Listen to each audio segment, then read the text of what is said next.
What's up, guys? Welcome back to Newswave. So this Friday, Bayonetta 3 will officially release, but yesterday we did have the review embargo lift to some big scores, some high praise, and some expected criticism. We'll go over all that though here today. Also, we are going to be talking about Microsoft's Xbox sales that they released for the first quarter of this current fiscal year that I think paints a pretty bright picture for the system heading into 2023. And we're also going to be talking about Bloodborne as a new game in the series was rated yesterday. It just wasn't exactly what people were expecting. Guys, if you enjoy these videos, make sure you hit that like button, helps that a ton. And if you're new here to the Spawnwave channel, make sure you subscribe down below. And we're gonna start today with PlayStation Plus Essentials for the month of November. Sony has not announced these yet, but one source that has consistently revealed these early has done it once again, and they've been right for quite a while now. We can see this posted up by D-Labs, where we have Nioh 2, that's on the PS5 and the PS4.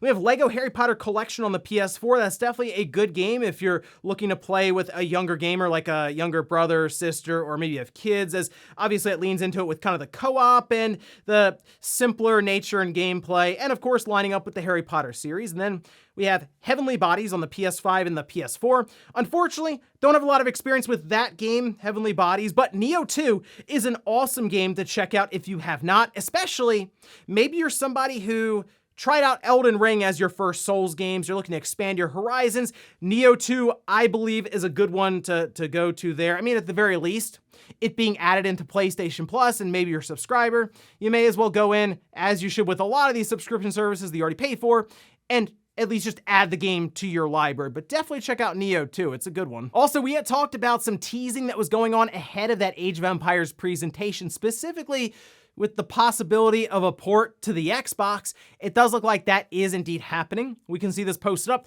over on Twitter from the Age of Empires account saying, "We heard your pleas and we agree that now is the perfect time. We're aging up and heading to the console age. Age of Empires 2 Definitive Edition, that's heading to the Xbox Series starting January 31st, 2023. And then Age of Empires 4, that is coming to the Xbox, they just said 2023. So unfortunately, no exact date on that one.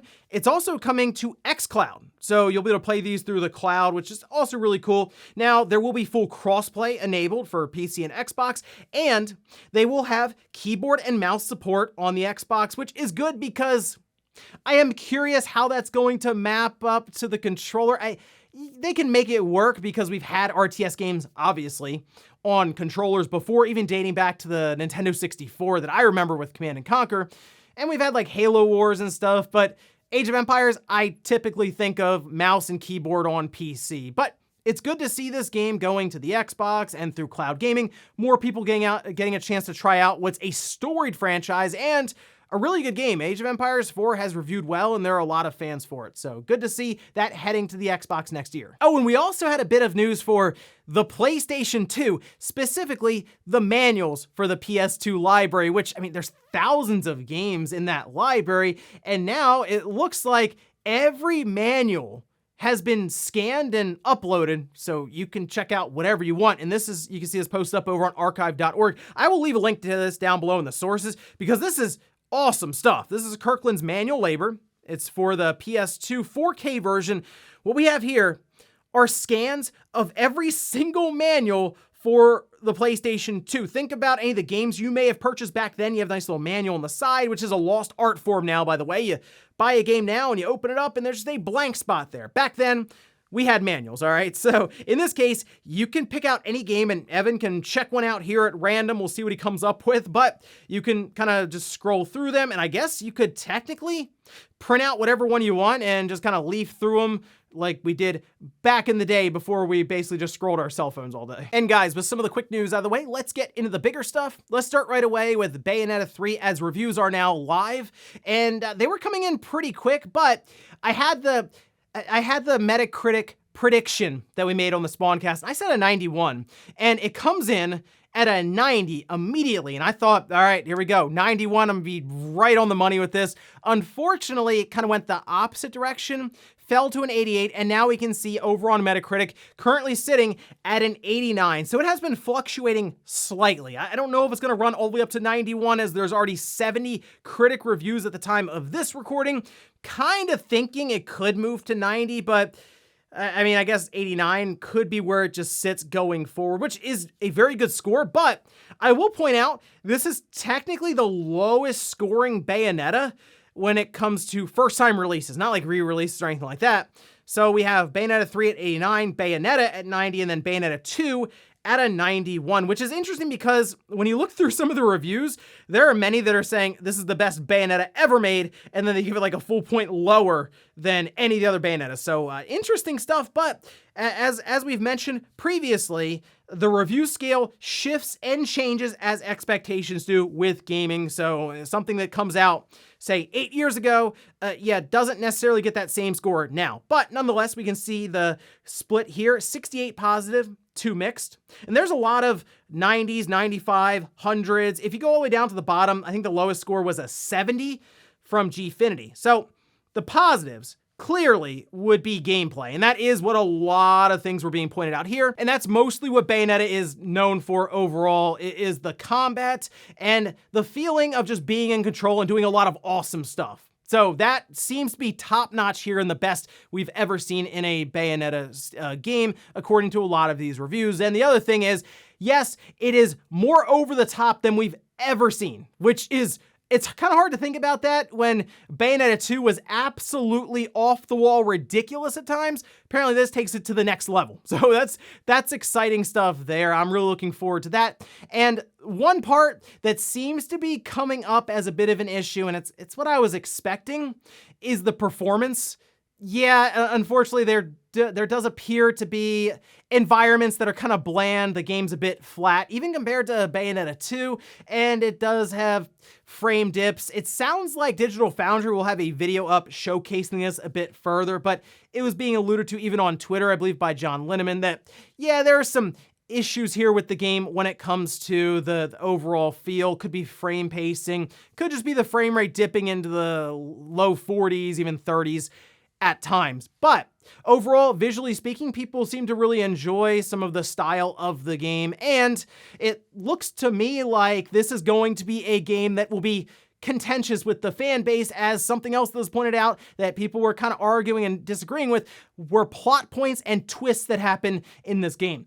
I will admit, I'm not super into the lore for Bayonetta. I'm aware of the story as I'm playing through it, but that's kind of where it ends for me. I mostly play these Bayonetta games for the gameplay and the combat and all of this, and again, the ridiculous over-the-top nature of it. So it'll be interesting to see how the Bayonetta fandom really reacts to this after it comes out on Friday and everyone has a chance to digest what's going on. But for me, I'm very excited to pick this game up on Friday and start playing through it. And this was kind of the last piece of the puzzle for this to end up being the best-selling Bayonetta game in the series.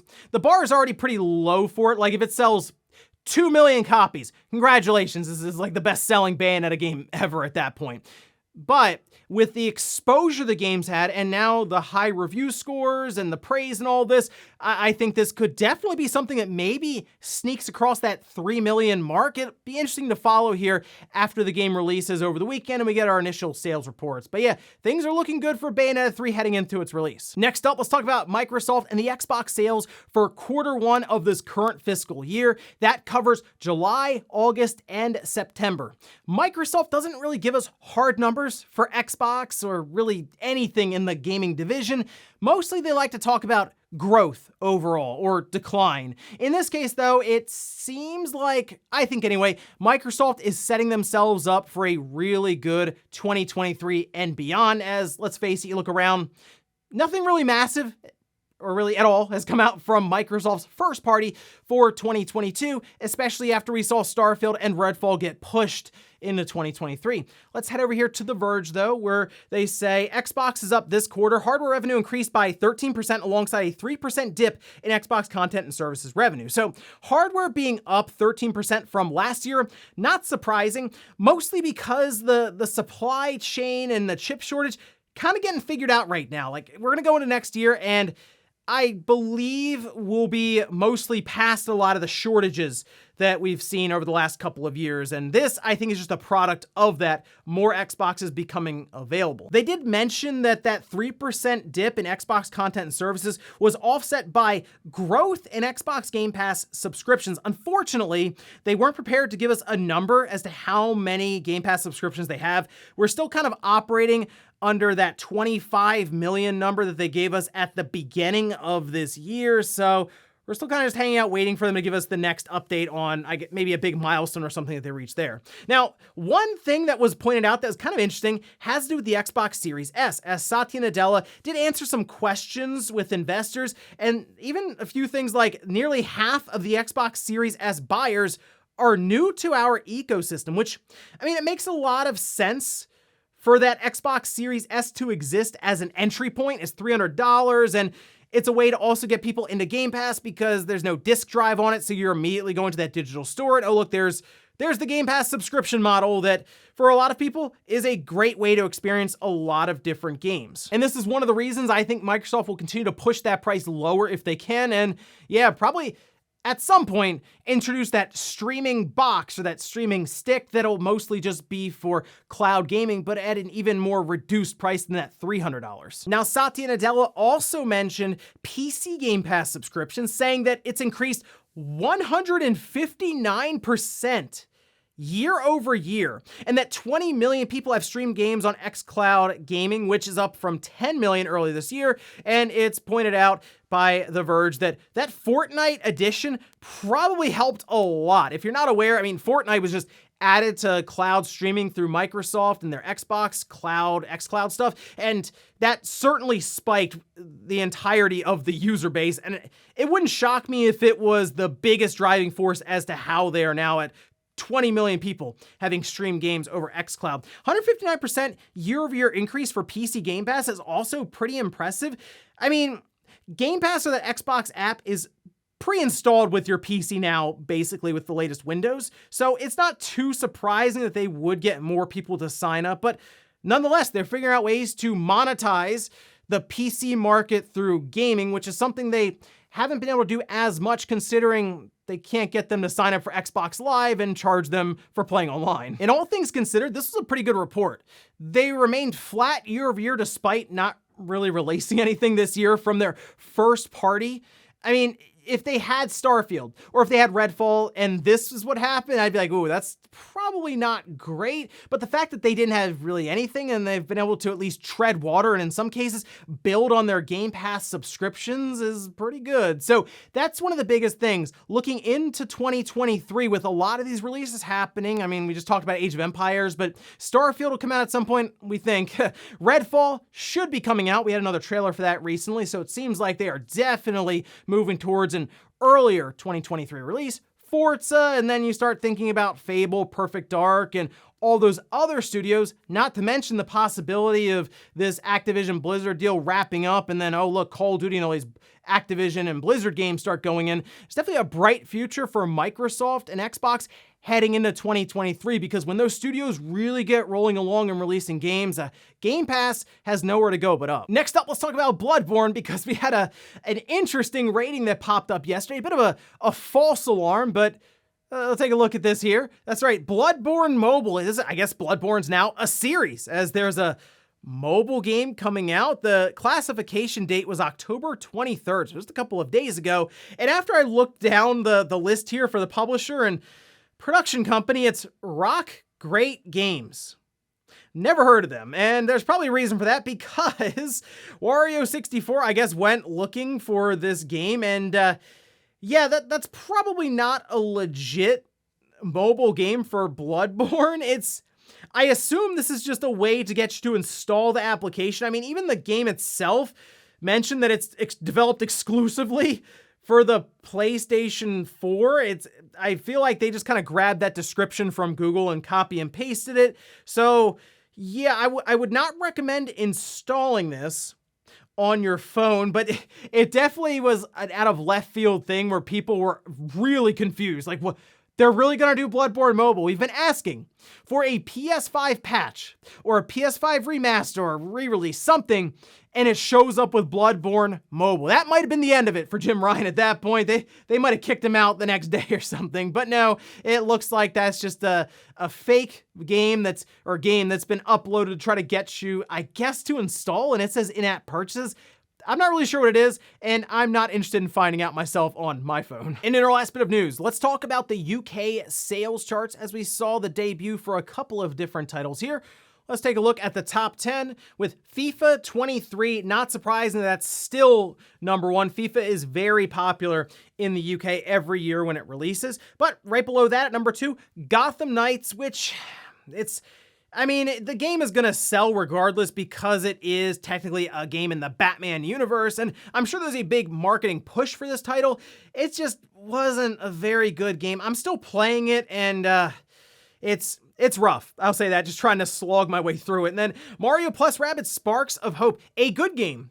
It's awesome to see that at number 3. I am enjoying my time with that one, and it just kind of shows that it's continued on from Kingdom Battle as a legitimate series now. Curious to see where they take it from here with Ubisoft. We already know Rayman is heading to the game down the road, but I mean, just in general, will there be another Mario Rabbids game, or will they take it in a different direction? And then we have Mario Kart 8 Deluxe at number 4, because, all right, sure. Then we have a Plague Tale Requiem at number 5. Good to see that. Persona 5 Royal at 6. Interesting about this, I did a video on the channel yesterday, just kind of going over this more in depth about Sega and Atlas and all this, but 79% of their sales came from the Switch. PS5 made up 17%. The Xbox Series accounted for 4%. I mean, the PS5, this game's released multiple times on the PlayStation, so it's not as much of a drive to go out and get it there. But the Switch, 79%. Makes you wonder if Sega and Atlas are noticing something about this. Maybe Persona could work as a multi-platform game. We'll see when Persona 6 comes out. Splatoon 3, they're at number 7. Then we have Horizon Forbidden West at 8. Nintendo Switch Sports at 9, and Animal Crossing New Horizons at 10. But overall, pretty good debut here for Mario Rabbids Sparks of Hope, and yeah, even Gotham Knights, despite a lot of the publicity around Gotham Knights being mostly negative leading up to its release, still comes in at number 2. I'll be curious to see how it does, say, in the NPD sales for the entire month, and how things continue for it going forward over the next couple of weeks in the UK. Is this a game that will stick around in the top 10, or something that will trail off and eventually just disappear completely? And before we go to the comment of the day, we're gonna take a look at the poll that I posted up yesterday. We're asked, which of these November game releases are you most excited for? God of War 46%, Pokemon Scarlet Violet 33%, Sonic Frontier 16%, then Evil West 3, Pentiment 2. I think this is about the order I would place it, although I will admit, might be just the morbid curiosity, but Sonic Frontiers, I'm getting pretty interested in just to see how it turns out, but it's hard for me to not go with Pokemon Scarlet and Violet, the first real open world Pokemon game, as my second choice, because God of War Ragnarok, definitely the one I'm looking forward to the most for November. Evil West, by the way, I think that has a chance to be a bit of a surprise hit just based on some of the gameplay and the trailers that have been coming out over the past couple of weeks. But yeah, looks like November will be a pretty good month for gaming. And we'll finish up with the comment of the day, as you're seeing here. This is from Venom saying, I hope Insignia goes well. It's great to see fans bringing life back to the original Xbox Live and the system in general. That still has many games that we can't play on newer consoles. I'll gladly hop on if Halo 2 ever comes back. I also hope the new Sonic game doesn't flop. Glad they're expanding from re-releasing the Genesis games over and over. So, one, Halo 2 apparently has a bit more work behind the scenes to get that functional with Insignia, and they don't necessarily know if they're going to be able to, or it's just going to take more time. So we'll see if that works out for them. Otherwise, it's technically playable through the Master Chief Collection.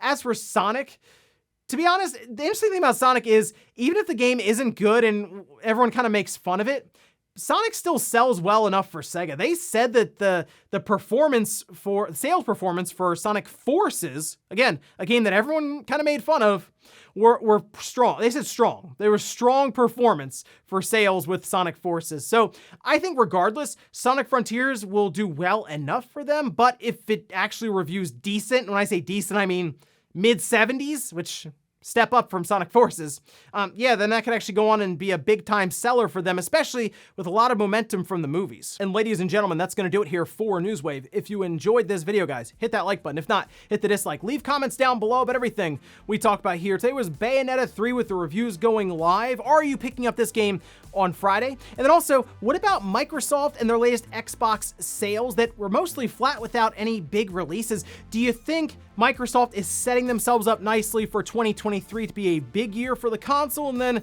the generation going forward? Thanks guys for watching, and I'll see you next time.